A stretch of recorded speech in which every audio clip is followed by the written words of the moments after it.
Saudara-saudara, selamat pagi. Kita memiliki kur yang sangat indah, jadi mari kita berikan tepuk tangan sekali lagi. Ini sudah cukup lama sejak saya mendengarkan kur. Gereja saya tidak memiliki kur, dan banyak gereja yang saya datangi juga tidak memiliki kur, kecuali gereja Sion dan gereja di Korea. Jadi bacaan hari ini berasal dari judulnya adalah Jadilah Orang yang Menyenangkan Allah. Kita telah membaca dari Yohanes pasal 2 ayat 13 sampai 25.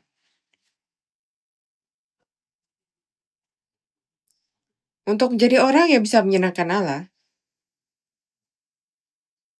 tentu kita harus mengasihi Allah dan mengasihi sesama kita. Hari ini saya tidak hanya akan berbicara tentang hal itu, karena mungkin kamu berpikir, kita sudah dengar sebelumnya. Hari ini saya akan menggunakan perspektif yang sedikit berbeda untuk mengajarkan kamu dari Alkitab bagaimana menjadi orang yang bisa menyenangkan Allah. Kamu lihat dari sudut pandang Yesus Kristus. Di Matius, dikatakan kita perlu menjadi garam dan terang. Jadi untuk mengasihi Allah, kita harus menjadi garam dan menjadi terang.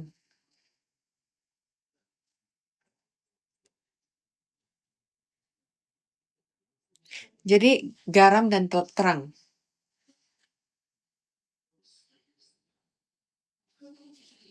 Tapi Alkitab berkata kita adalah garam dan kita adalah terang. Jadi apa itu artinya untuk menjadi garam dan menjadi terang? Kita harus memiliki tindakan dan sikap dari garam dan terang itu. Garam itu menambah rasa untuk segala hal, dan terang menerangkan segala hal. Tapi seringkali kita tidak menjadi terang. Kita bahkan menjadi cahaya interogasi, jadi menerangkan orang-orang tertentu, dan kamu bilang, kamu melakukan ini dan itu, dan kita hanya menerangi kesalahan orang itu. Tapi itu salah. Jadi terang, kita harus menunjukkan jalan yang benar di depan seseorang. Jadi untuk menjadi orang Kristen yang sejati, ini yang harus kita lakukan. Kita harus menjadi garam dan terang supaya kita bisa melakukan hal yang benar. Kalau kita tidak menjadi garam dan terang, kita tidak bisa melakukan hal yang benar. Yang pertama, kita harus mengetahui kebenaran Allah dan kita bisa berbagi Injil. Kalau kamu tidak mengetahui kebenaran, bagaimana kamu bisa menyebarkan Injil, kan? Jadi apa yang penting di sini, kamu harus membaca Alkitab, kamu harus berdoa. Dan seringkali kita berkata, kita datang ke gereja 2 jam, kita mendengar firman Allah, lalu kita pulang. Itu mudah, kan? Tapi apakah kamu benar-benar mendengarkan firman Allah? Apakah kamu benar-benar melakukan apa yang diajarkan oleh firman Allah? Untuk menjadi orang Kristen di dalam gereja, pada saat kita datang ke ibadah, apakah itu hanya kebiasaan, apakah itu hanya ritual, atau kehidupan iman kamu tumbuh? Kita harus mengingat dan memikirkan akan hal itu. Dari ibadah sampai sekarang itu semua adalah ritual. Apakah itu benar? Benar. Tapi tanpa ritual, tanpa semua ritual ini, itu akan menjadikan itu berantakan, kan? Tapi kalau kamu yang melakukan ritual tapi tidak memiliki perkembangan dalam kehidupan iman kamu, itu tidak ada gunanya. Nah, Allah mungkin berkata, lihat pendeta, lihat anggota gereja ini. Mereka harusnya beribadah kepada Allah, tapi mereka hanya mengikuti ritual. Jadi itu bukan ibadah yang sebenarnya. Hidup kamu harus berubah berdasarkan firman Allah, dan itu adalah ibadah yang sejati. Tentu saja kita berfokus menjadi orang Kristen yang baik selama 2 jam ibadah ini. Tapi kita kadang-kadang lupa dari hari Senin sampai Sabtu, apakah kita benar-benar orang Kristen? Dari Senin sampai Sabtu, apa yang kita lakukan di tempat kerja? Misalnya di tempat kerja, apakah kamu disenangi atau kamu disebeli dari Senin sampai Sabtu? kamu orang seperti apa dalam keluarga kamu? Apakah ayah seperti apa, ibu seperti apa, anak seperti apa kamu di rumah? Kalau kamu mengikuti ritual, sangat mudah untuk berpura-pura karena itu hanya 2 jam seminggu selama ibadah hari Minggu kan. Saya bisa berkata, karena saya adalah pendeta, tapi kadang-kadang pendeta juga berpura-pura menjadi pendeta. Jadi masalahnya adalah apakah kehidupan iman kamu bertumbuh? Apakah kehidupan kamu itu bertumbuh? Jadi dalam bacaan hari ini berkata,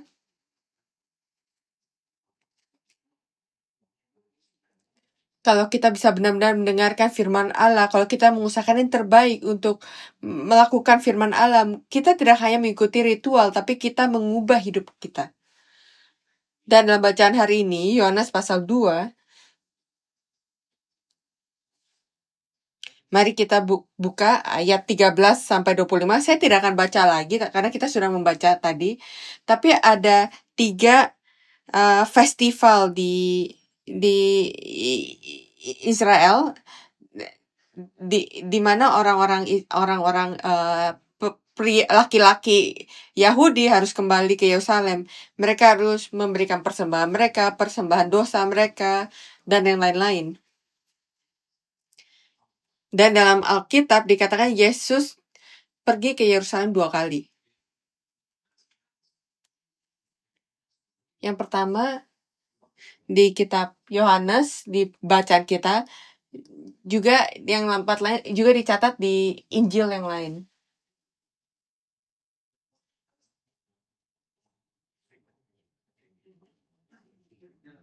Jadi ini ditulis dengan konten yang sama. Jadi Yesus pergi ke bait suci dan mereka menjual binatang-binatang di sana. Jadi ini sebenarnya adalah ibadah karena pada saat orang Israel datang dari kota-kota di luar, mereka tidak membawa kambing mereka atau lembu mereka untuk memberikan persembahan. Jadi mereka harus datang ke Yerusalem dan mereka membeli persembahan mereka. Tapi untuk membeli persembahan itu mereka harus menukar mata uangnya di dalam bait suci. Tapi masalahnya adalah orang-orang Yahudi ini pada saat mereka melakukan pertukaran itu, orang ini mengambil untung yang sangat besar. Dan saat mereka ke sana, mereka membeli domba dan lembu dan mereka memberikan binatang itu ke pendeta dan pendeta itu misalnya menerima 30 binatang sebagai persembahan, tapi mereka tidak mempersembahkan semua, mereka mengambil 20 untuk persembahan dan 10 mereka jual lagi ke dalam ke pedagang itu dan mereka mendapat untung dari sana. Jadi yang mereka lakukan di dalam bait suci dan itu sesuatu yang salah. Jadi Yesus tahu apa yang terjadi di sana dan dia sangat marah. Dia berkata, Yesus berkata kalau bait suci ada tempat untuk beribadah dan berdoa, tapi kamu menjadikan ini sarang penyamun. Jadi Yesus mengusir mereka semua keluar. Jadi ini kita bisa lihat kalau Yesus mengusir orang-orang ini, mereka ingat apa yang dikatakan dalam Mazmur. Dan berkata, apakah Yesus bisa menjadi Mesias? Dia sangat bersemangat dalam rumah Allah. Tapi pada saat yang sama dia berkata, tapi Yesus itu adalah anak tukang kayu. Jadi Yesus tidak menunjukkan mereka mukjizat karena ketidakpercayaan mereka, tapi ia berkata, hancurkan tempat suci dan dalam 3 hari saya akan bangun kembali. Tapi orang-orang ini tidak mengerti apa yang dikatakan, padahal Yesus berkata adalah bait suci tubuhnya sendiri. Yesus tahu banyak orang yang menginginkan ia melakukan mukjizat, tapi Yesus berkata ia tidak percaya orang ini, ia hanya bersandar pada mukjizat. Jadi tiga festival di mana mereka harus kembali ke Yerusalem itu adalah hari Paskah, Pentakosta, dan hari raya Pondok Daun. Nah, Yesus berkata kesalehan lebih penting daripada pelayanan. Inti dari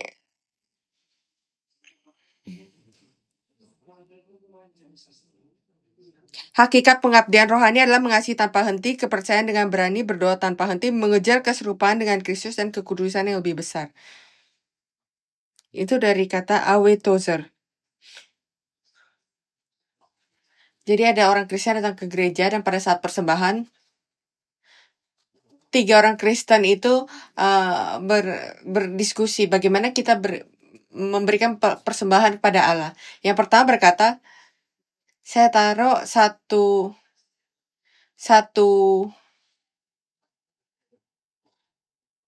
saya akan taruh 1 tali di lantai, saya akan lempar koinnya. Kalau yang di luar koin, yang di belakang garis itu, benang itu adalah punya Allah. Yang sebelumnya, yang di luar, yang tidak sampai ke garis itu adalah punya saya. Tapi yang kedua bilang kalau kamu lempar dengan sangat pelan, itu kan kamu nggak akan memberikan persembahan apapun kepada Allah. Itu bohong. Itu kan sama aja menipu. Terus yang orang ketiga bilang, kalau gitu saya buat lingkaran aja, yang dalam punya Allah, yang di luar punya saya. Jadi orang itu bilang, itu juga bohong. Jadi orang itu bilang, kamu juga curang, kamu saya bohong kan saat kamu lempar. Terus orang terakhir bilang, bagaimana kalau saya bilang, punya saya adalah punyamu, tapi punyamu semuanya punya saya. Jadi itu orang bertanya, apa itu artinya? Artinya saya akan mempersembahkan segalanya, apa yang kembali ke tanah itu adalah punya saya. Jadi pertanyaannya, Yesus memberikan hidupnya. Apakah kita juga memberikan hidup kita seperti yang dilakukan Yesus? Ketika Yesus datang ke bait suci dan melihat bagaimana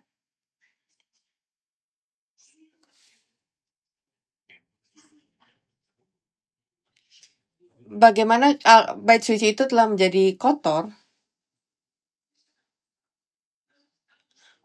orang Yahudi datang ke Yerusalem untuk beribadah kepada Allah.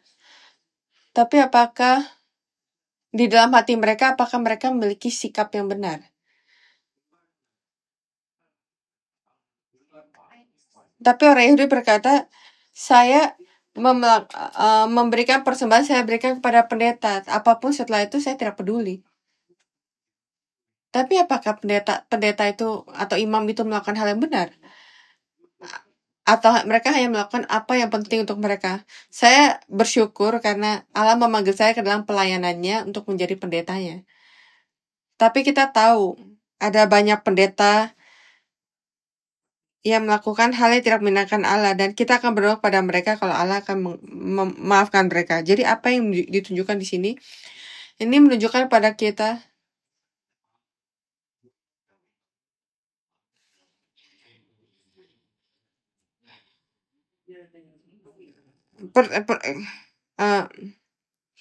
ritual. Jadi kadang-kadang kita datang ke gereja dan kita lihat orang datang ke gereja dan dia melakukan pelayanan dan kita bilang, oh sangat bagus, tapi kita nggak melihat kan apa yang lakukan dari Senin sampai Sabtu. Jadi ini hal yang susah kan. Jadi apa artinya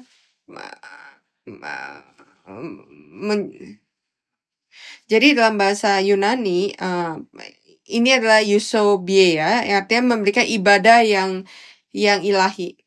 Jadi dalam surat Paulus kepada Timotius, ia menyebutkan bahwa manifestasi Allah dalam rupa manusia adalah kesalehan. Oleh karena itu, kesalehan atau keilahian adalah sikap dan ekspresi kehidupan iman seorang Kristen. Itu adalah kesalehan. Yesus Kristus memberikan kita iman. Jadi kita harus memiliki sikap yang benar. Jadi orang lain bisa melihat kalau kita adalah orang Kristen. Ini ditulis di Timotius dan Titus. Di Timotius dicatat 2 kali dan Titus 3 kali. Timotius 4 kali dan Titus 3 kali. Jadi apa yang ditekankan oleh Rasul Paulus di sini? Di Timotius pasal 3 ayat 5, Secara lahiriah mereka menjalankan ibadah mereka, tapi pada hakikatnya mereka memungkiri kekuatannya. Jauhlah mereka itu.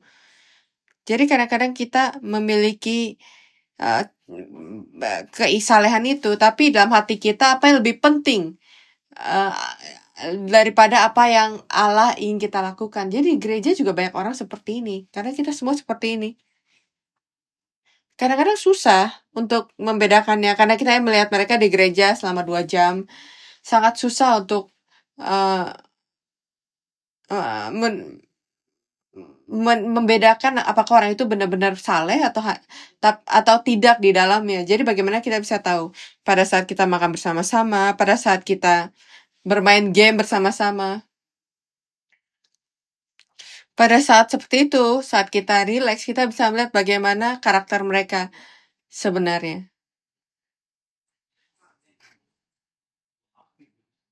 Jadi kadang-kadang ia menggunakan istilah seperti ekor rubahnya akan keluar. Kita mengikuti aktivitas seperti cell group, Bible study, grup berdoa, tapi dalam hati mereka, apakah mereka benar-benar saleh? Apakah mereka benar-benar memiliki dedikasi? Pada waktu Raja Salomo, mereka menggunakan koin emas. Orang Israel sangat kaya. Tapi pada zaman Rehoboam, mereka menggunakan koin tembaga karena semua kekayaan mereka dibawa oleh musuh mereka. Kenapa mereka melakukan itu? Untuk menunjukkan kalau mereka masih mengikuti ritualnya. Tablet semuanya mereka semua buat dari tembaga. Di rumah, apakah kamu anggota keluarga yang baik, ayah yang baik, ibu yang baik, anak yang baik? Kamu tahu ada banyak orang yang tidak percaya pada Kristus karena sikap Kristen kan? Kadang-kadang di tempat kerja atau dimanapun mereka, orang-orang tidak menyukai mereka. Kalau kamu adalah orang Kristen sejati, kamu tidak akan membuat orang lain untuk jatuh kan?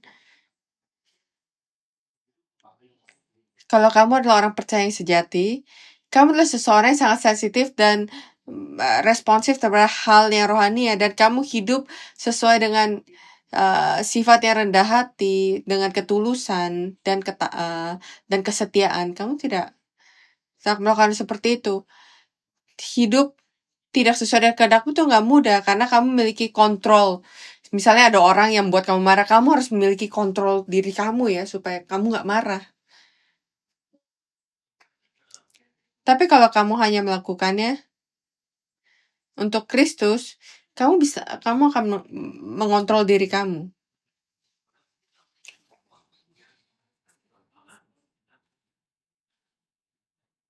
Kalau kamu bilang, oh saya bukan orang yang bisa mengontrol diri saya sendiri, itu hanyalah kebohongan. Karena bayangkan kamu di rumah berantem dengan istri kamu dan kamu teriak satu dengan lain.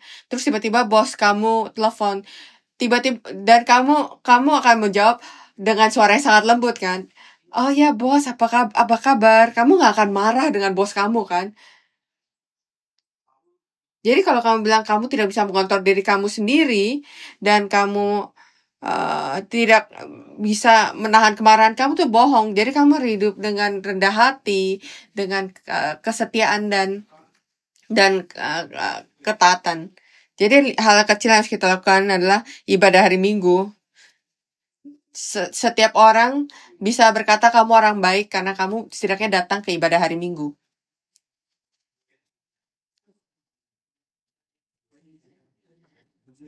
Jangan jadi seperti saya. Kalau saya datang ke ibadah hari Minggu, saya hanya tidur. Jadi pendeta berkata sesuatu yang lucu, saya akan ketawa. Tapi karena kalau selebihnya saya akan tidur. Jangan seperti itu, jangan tidur. Dan sebelum kamu membawa Alkitab ke gereja, tapi setiap orang membawa Alkitab di dalam handphone mereka. Apakah kamu membuka Alkitab di dalam handphone kamu atau kamu malah buka Instagram. Terus kamu harus memberikan persembahan, perpuluhan kamu. Kadang-kadang orang berkata, pendeta, pada saat memberikan perpuluhan saya, apakah saya memberikan persepuluhan sebelum saya kasih CPF atau sesudah CPF? Persembahan atau perpuluhan itu antara kamu dengan Allah. Kalau kamu sangat perhitungan dengan Allah, maka Allah juga akan perhitungan dengan kamu.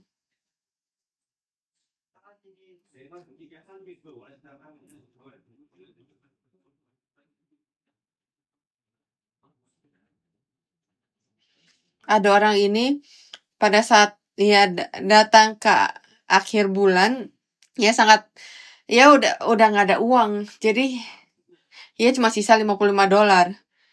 Jadi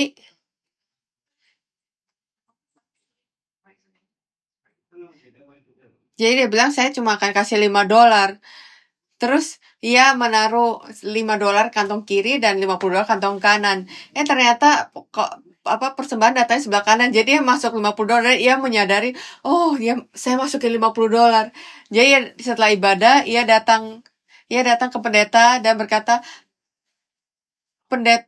pendeta, saya boleh nggak saya minta kembali $50 lagi? Terus dia pendeta bilang nggak bisa, tapi Allah hanya akan menerima $5 dari kamu. Terus dia bilang, kenapa saya kan taruh $50, tapi kamu kayak ingin memberikan $5. Ya. Yang berikutnya itu adalah dalam doa. Ini adalah hal yang harus dilakukan oleh Kristen. Ini adalah hal kecil yang harus dilakukan oleh Kristen.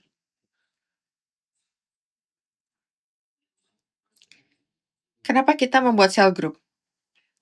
Ini bukan untuk Allah, untuk kita, supaya kita bisa memiliki persekutuan dan kita bisa semakin dekat dengan Allah.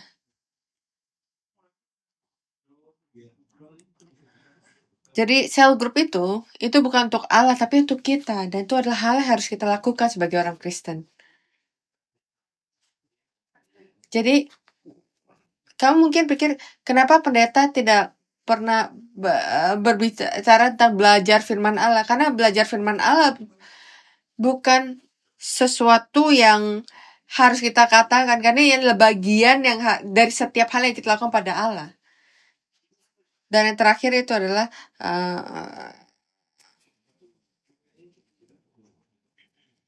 apa yang orang pikirkan dalam hati itu akan dilakukan.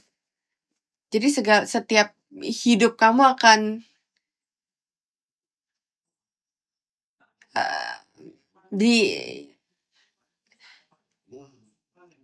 jadi saya tidak bilang kamu jangan melayani Allah, tapi kamu harus ingat kalau Allah melihat hati kamu.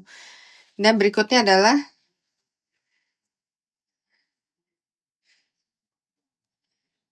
gereja lebih dari sekedar gereja, atau gereja lebih dari sekedar gedung gereja. Kadang-kadang orang datang ke gereja, gereja ini sangat baru, besar, dan modern, tapi gereja itu lebih penting dari sekedar bangunannya saja. Tujuan dari gereja adalah untuk membuat orang percaya bisa hidup yang memuliakan Allah. Jadi transformasi yang dilakukan oleh Kristus dalam hidup kamu melalui kehidupan kamu yang tidak egois. Jadi ini adalah goal dari sebuah gereja. Banyak orang yang tidak melakukan hal ini.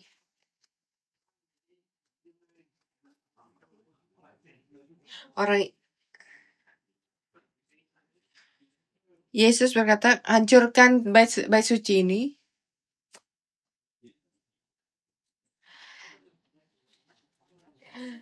Jawab Yesus kepada mereka, rombak bait Allah ini dan dalam 3 hari aku akan mendirikan kembali. Lalu kata orang Yahudi kepadanya, 46 tahun orang mendirikan bait Allah ini dan engkau dapat membangunnya dalam 3 hari. Tapi yang maksudkannya dengan bait Allah ialah tubuhnya sendiri. Jadi apa yang dikatakan oleh Kristus, bait suci itulah setiap orang percaya, bukan bicara tentang gedung gereja. Jadi kadang-kadang kita bingung, tidak bisa membedakan antara gereja dan bangunan gereja. Jadi gereja dalam bahasa Yunani itu adalah eklesia. Itu artinya mereka yang dipanggil keluar.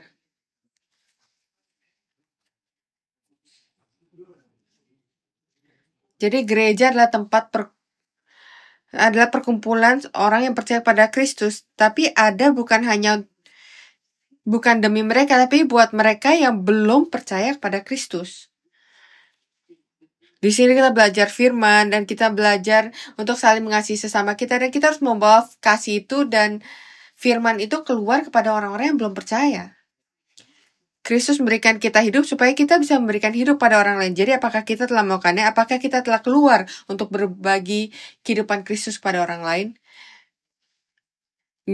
Tempat gereja adalah tempat untuk orang percaya untuk berkumpul. Eklesia, kita adalah orang percaya. Dan kita harus keluar dan berbagi Injil, berbagi kasih Kristus, bukan hanya peduli pada diri kita sendiri atau orang-orang kita sendiri. Ingat, Yesus berkata, pergi ke ujung dunia dan mencari murid untuk saya. Jadi ia beritahu goal kita adalah untuk memberitakan Injil dan menyebarkan firman Allah. Jadi datang ke gereja itu adalah untuk memiliki untuk membangun hubungan dengan Tuhan dan kemudian membangun hubungan dengan orang lain. Jadi kita harus membagikan firman ini kepada orang-orang yang di luar. Tapi dalam gereja selalu ada isu antara orang-orang anggota gereja. Kita berkata, pendeta tidak baik, cell group leader saya tidak mengasihi. Kita sangat fokus pada hal itu, bukan sesuatu yang salah. Tapi kalau kamu hanya fokus pada hal itu, maka kehidupan iman kamu hanya ingin orang untuk melayani kamu. Itu bukan tujuan Allah memanggil kamu. Allah memanggil kamu supaya kamu bisa keluar dan melayani orang lain, bukan meminta orang untuk melayani kamu. Kamu harus memiliki pengertian untuk pendeta, untuk pemimpin cell group kamu, anggota gereja kamu. Kamu tidak mengharapkan pendeta yang menggembalakan ratusan orang bisa datang ketika setiap kali kamu sakit, atau menyimbangi rumah kamu ketika kamu sakit, setiap kali kamu sakit.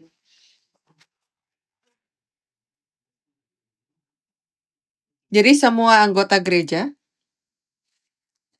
berdoa untuk kamu. Mereka memiliki otoritas dari Allah, kuasa dari Allah. Pendeta memiliki kuasa dari Allah. Pemimpin cell group juga memiliki kuasa dari Allah. Sesama kamu juga memiliki kuasa dari Allah.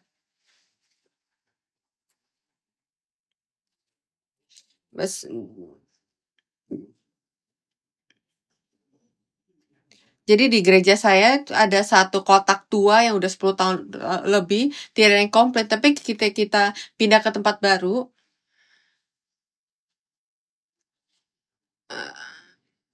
kursi di gereja yang lama itu udah agak lusuh, tapi nggak ada yang komplain. Tapi setelah kita pindah ke tempat baru, kita pindah gereja baru, terus saya mau beli kursi dari teman saya yang harganya cukup murah.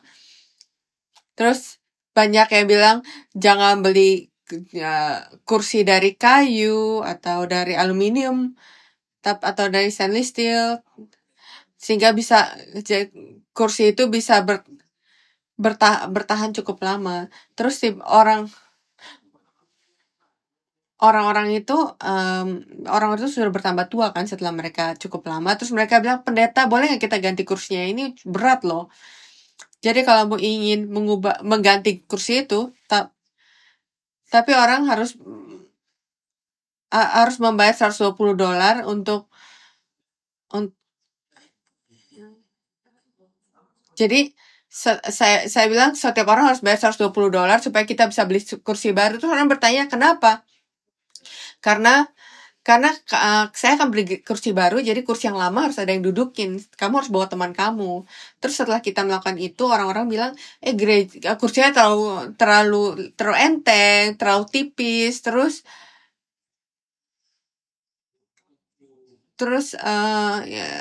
bautnya itu agak mencolok, jadi saya kena dan sakit. Jadi saya bilang, karena semua hal-hal kecil kamu memiliki banyak komplain. Kamu tahu kalau Yesus di kayu salib, dia disalibkan untuk kita. Tapi kamu fokus pada hal-hal yang kecil dan komplain tentang segala hal ini. Jadi hari ini kita harus fokus lebih ke gereja, bukannya ke bangunan gereja itu sendiri. Kita harus membagikan Injil, itu harus kita lakukan. Tapi orang berfokus pada hal-hal kecil seperti ini. Jadi gambar ini adalah kita di perjalanan misi. Mereka pergi ke Cina untuk perjalanan misi. Jadi kalau pendeta pergi ke suatu tempat untuk menginjil, menyebarkan firman, kamu harus pergi dengan dia. Di sini kita pergi ke Cina, tapi kita pergi ke kota. Kita ke tempat yang miskin di Yunnan. Mereka tidak memiliki tempat mandi atau toilet yang cukup baik. Jadi untuk pergi ke toilet, kamu harus membuat lubang di tanah. Mereka tidak punya air, jadi mereka harus ke sumur untuk mengambil air untuk minum. Mereka miskin.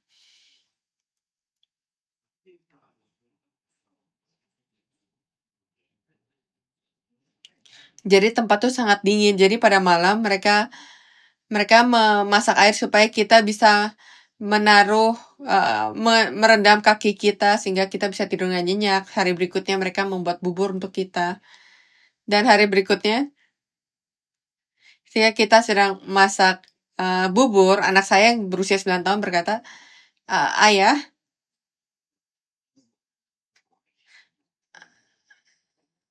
apakah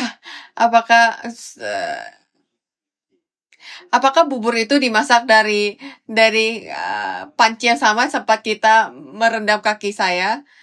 Terus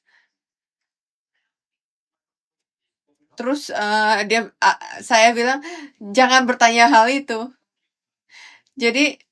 Jadi saya bilang jangan berkata seperti itu. Terus akhirnya saya ke dapur, saya melihat mereka mencuci. Saya tanya, "Ada berapa banyak panci yang kamu punya?" Terus mereka bilang saya cuma punya 1 panci. Terus kita juga terus pada malamnya ketika dia bertanya, "Apa kamu yang merendam kaki kamu?" Saya bilang, enggak, saya nggak mau lagi. Terus berikutnya itu foto ini adalah di Uzbekistan.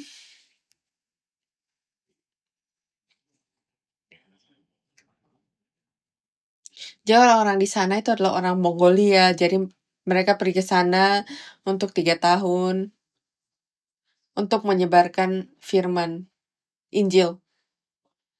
Di Mei, saat ini mereka juga pergi ke Jepang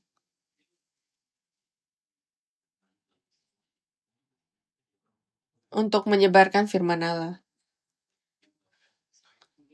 Ini sangat bebas di Jepang. Kamu bisa menaruh speaker di pinggir jalan dan kamu mulai berkhotbah.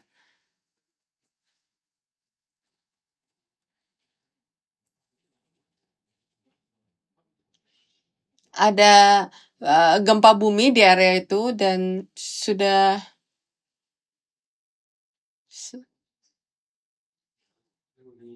1 tahun dan pemerintah tidak membangun untuk mereka. Dan mereka berkata kalau kamu ingin pergi ke Jepang untuk melayani, kamu harus membawa $30,000. Di sana kamu bisa beli rumah dengan taman di depannya, itu di daerah pinggiran, bukan di kota. Jadi November saya akan pergi ke tempat gempa bumi untuk lanjut pelayanan pada orang-orang di sana. Dan bukan hanya orang dewasa yang pergi menyebarkan Injil, begitu juga anak-anak kecil. Ini adalah anak-anak kecil yang dari Sunday School yang kita ajak untuk menginjil. Jadi kita berdiskusikan dalam 5 menit kamu sudah bisa menjelaskan Injil. Yang lebih tua mereka bisa berbagi cerita. Yang umur 3-4 tahun mereka terlalu muda, mereka yang membantu tapi mereka tidak bisa memberikan cerita. Jadi dari kecil kita sudah mengajarkan mereka untuk menginjil. Jadi ada perempuan Jepang dengan anaknya. Dan anak ini bermain dengan anaknya dan sekarang dia dan anaknya itu adalah anggota gereja kita. Jadi pekerjaan misi gereja lah untuk menyebarkan Injil, jangan saling berantem di antara jemaat terus bergosip. Menyebarkan firman itu adalah untuk bersaksi ke kemenangan Kristus dan keselamatan. Jadi kita memberikan keuntungan bagi orang yang tidak percaya dan menyebabkan kerugian bagi setan. Artinya apa? Setan ingin semua orang pergi ke neraka. Jadi menyebabkan kerugian pada setan, dan setiap jiwa yang diselamatkan itu menyebabkan kerugian pada setan. Jadi mari kita bawa kemenangan Kristus dan menyebabkan kerugian bagi setan. Jadi ingat, kesalehan itu lebih penting daripada ritual. Anggota gereja lebih penting daripada bangunan itu sendiri. Apa yang harus kamu lakukan bukan berbicara saling bergosip pada anggota gereja, tapi keluar dan membagikan Injil itu. Yang ketiga, keselamatan lebih penting daripada pertanda. Jangan tahu, pada zaman Kristus banyak orang mengikuti dia karena mereka ingin melihat mukjizat. Yesus berkata,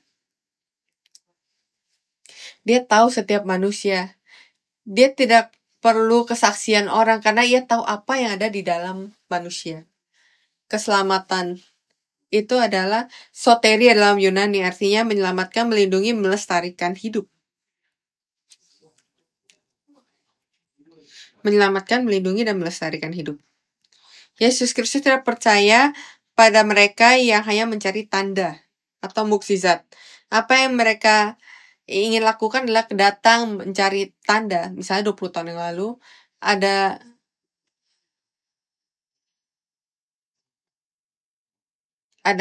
orang yang ada seorang yang kita temui dan memiliki kanker, dan kita bawa dia ke gereja, kita berdoa untuk dia dan dia bisa disembuhkan. Dan pada saat itu kita hanya memulai gereja, kita sangat miskin, bahkan kita tidak punya gitar, dan orang ini yang disembuhkan dari kanker, ia suka membawa gitar, dan kita minta dia bawa gitar. Kita bawa gitar dan membantu kita, dan dia bersama dengan kita selama 3 bulan. Sama kita 3 bulan, akhirnya dia pergi.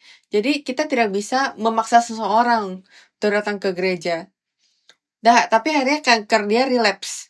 Dan ia kembali ke gereja. Kita berdoa lagi untuk dia dan dia sembuhkan lagi. Tapi masalahnya adalah kali kita tidak ingin meminta dia untuk melayani. Kamu datang aja ke gereja mendengarkan firman. Tapi ia juga hanya bertahan selama beberapa bulan. Dan akhirnya dia pergi lagi. Dan ketika ia memiliki relapse lagi, sudah bisa lagi ia kembali ke gereja karena ia sudah meninggal. Jadi jangan mencari pertanda, jangan mencari mukjizat. Ada 10 orang kusai yang diselamatkan, 9 pergi dan hanya 1 orang yang kembali untuk berterima kasih pada Kristus. Kita memiliki anggota gereja lain yang juga memiliki kanker stage 4. Jadi tidak banyak yang bisa dilakukan dan hanya bisa melanjutkan kemo dan penyembuhan. Tapi kamu tahu, anggota ini tidak pernah tidak datang ke gereja, bahkan di tengah semua penyakitnya. Kadang-kadang ia pingsan, muntah karena treatment dari kanker itu. Dia berkata kepada Kristus, tidak peduli berapa lama kamu beri kepada saya ingin hidup karena saya ingin melihat anak saya untuk tumbuh. Anaknya itu ada di secondary SMP 1. Jadi Allah tidak menyembuhkan dia sepenuhnya, tapi ia memperpanjang hidupnya. Jadi ini orang yang benar-benar percaya pada Allah. Mereka tidak meminta mukjizat. Dia hanya meminta melihat anaknya bertumbuh. Dia hanya ingin melihat iman suaminya tumbuh. Jadi tidak peduli bagaimanapun dia ingin datang ke gereja, membawa suaminya, anaknya, walaupun dia sangat sakit, sangat kesakitan. Jadi sama seperti Ibrani pasal 11 ayat 6 berkata, tanpa iman tidak mungkin orang berkenan kepada Allah. Sebab barang siapa berpaling pada Allah, ia harus percaya bahwa Allah ada dan bahwa Allah memberi upah kepada orang yang sungguh-sungguh mencari dia. Jadi seringkali kita bekerja dalam komunitas. dan kita berkata, saya ingin mereka orang-orang tua di dalam komunitas itu sehat, tapi juga ingin kesehatan rohania mereka juga bertumbuh. Jadi kita ingin menyebarkan Injil sehingga kesehatan rohani mereka juga sehat dan mereka bisa diselamatkan.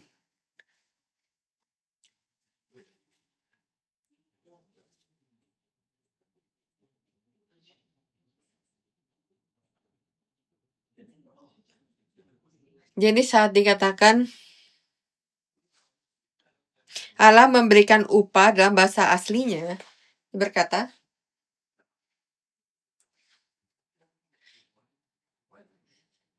Ia membantu untuk membalas mereka. Jadi pada saat kita mencari Allah, apa yang Allah berikan pada kita adalah kedamaian. Jadi kalau kamu punya iman, kamu tidak boleh diam. Kamu harus maju dengan rajin. Dan kemanapun kamu pergi, bawa Injil itu. Kalau kamu melakukan pekerjaan misi, bukan hanya memberikan makanan atau baju, atau servis seperti itu, tentu saja ini sangat baik. Tapi kamu harus memberikan firman Allah. Saat kamu muda, sekarang saya udah dalam 70-an, saya 71, pada saat saya umur 40-an, saya pergi ke Cina, dan melakukan pekerjaan misi. Pada saat itu mereka tidak memiliki baju di sana, jadi kita membawa begitu banyak baju dan barang untuk mereka. Dan kalau kita pergi ke desa, kita bahkan tidak bisa naik mobil, kita harus mendaki sama 1-2 jam. Kita membawa baju-baju yang 10 kilo lebih dan kita meminta guide-nya berapa lama lagi, ini sangat berat. Dan mereka bilang, oh ya di ujung jalan sana kamu udah sampai kan. Jangan pernah percaya karena kita berjalan sangat jauh. Jadi ke sana kita memberikan baju dan makanan, tapi yang paling penting adalah membagikan kasih Kristus. Banyak orang pada saat kita berdoa kepada Allah, kita selalu meminta pada keajaiban. Tolong sembuhkan penyakit kami, selesaikan masalah kami. Tapi apa kamu tahu?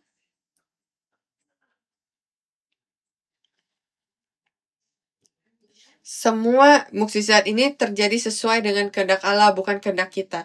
Allah berkata, mukjizat akan terjadi, maka mukjizat akan terjadi. Jadi Allah memberikan Yusuf sebuah mimpi. Jadi pada saat ia berbicara tentang mimpi Allah, apa yang terjadi padanya? Allah memberikan mimpi sangat baik, tapi apa yang terjadi setelah itu? Ia dijual ke Mesir sebagai budak. Jadi ia menyerahkan dirinya kepada Allah, ia berbicara tentang mimpi yang Allah berikan pada dia. Apa yang terjadi? Apakah semua masalah itu diselesaikan? Tidak, ia mendapatkan masalah lebih banyak lagi. Tapi kita tahu Yusuf tidak komplain. Ia hanya terus taat dan melayani dan berserah pada Allah. Dan setelah itu, Allah masuk. Allah. Jadi mulai dari budak dan di penjara, ia akhirnya menjadi Perdana Menteri dari Mesir. Setiap kali kita memiliki masalah, kita meminta bantuan dari Allah. Kita berdoa, Allah tolong tolong beri bantuan kepada kami. Tapi ini yang kita inginkan dalam kehendak dan keinginan kita. Allah berkata, ini bukan waktu yang benar. Apa yang kita harus lakukan adalah tidak komplain, berserah pada Allah, terus taat pada Allah, dan pada saat yang benar, yang tepat, Allah akan datang dalam hidup kita. Itu adalah kedaulatan dan kuasa Allah. Banyak orang tidak percaya pada kedaulatan Allah, dan mereka berkata, saya mau seperti ini, saya mau itu. Tapi itu adalah sikap yang salah. Kita tidak berharap bantuan Allah pada saat yang kita inginkan. Kita harus terus berserah pada Allah, taat pada Allah, menyembah pada Allah tanpa komplain, dan Allah akan datang. Jadi ini sesuai dengan waktu Allah, bukan waktu kita. Kehendak Allah, bukan kehendak kita. Jadi kalau kamu ingin terjadi sesuai dengan kehendak kamu, tidak guna. Jadi saya selalu berkata, jemaat dan saudara-saudara, kalau kamu memiliki masalah, jangan komplain. Saat kita melakukan pekerjaan misi, kita memiliki begitu banyak masalah dan rintangan, dan saya bilang pada setiap orang, jangan komplain, berdoa, serahkan pada Allah, dan Allah akan masuk saat yang tepat. Kadang-kadang kita memiliki perbedaan bahasa juga kan. Di Mei saya pergi ke Cina. Ini adalah sebelum kita memiliki anggota di Cina. Jadi setelah kita kembali, mereka mulai berkumpul.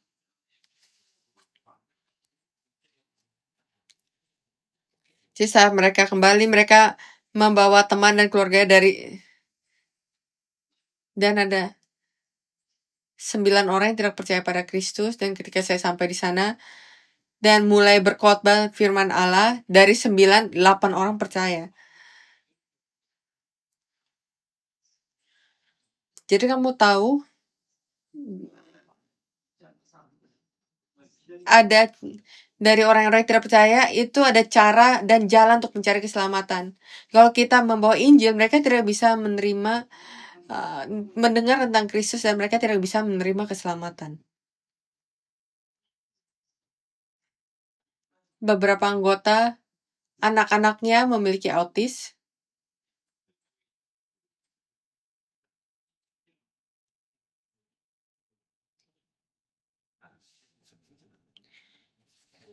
Ada organisasi yang membantu orang-orang yang memiliki autis, dan mereka telah melayani selama beberapa waktu. Jadi ketika saya pergi ke sana, organisernya berkata, beritakan Injil.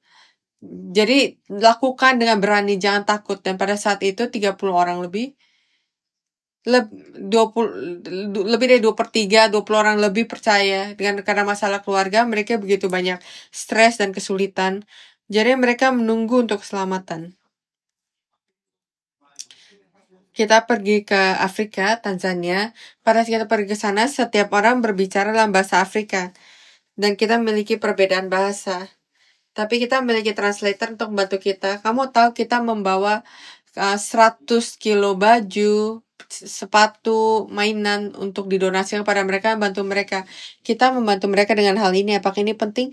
Tentu saja mereka membutuhkannya. Itu penting, tapi yang paling penting adalah untuk berbagi dalam keselamatan Kristus. Pada saat kita berdoa untuk mereka, pada saat kita membagikan firman, mereka benar-benar mendengarkan dan menerima kasih karunia dan keselamatan Kristus. Bahkan dengan perbedaan bahasa ini, mereka benar-benar menerima firman Kristus dan keselamatan. Jadi jangan hanya fokus pada mukjizat, tapi pada firman Allah tentang. Jadi kita harus memiliki kesalehan di atas ibadah, pelayanan. Kita harus memiliki gereja lebih penting daripada bangunannya, dan kita harus memiliki, kita harus mementingkan keselamatan lebih daripada mukjizat atau tanda. Jadi saya percaya kalau kita keluar dan memberitakan Injil, Allah bisa bekerja melalui kamu. Kita memiliki 19% Kristen di Singapura, termasuk orang Katolik. Love Singapore, organisasi ini,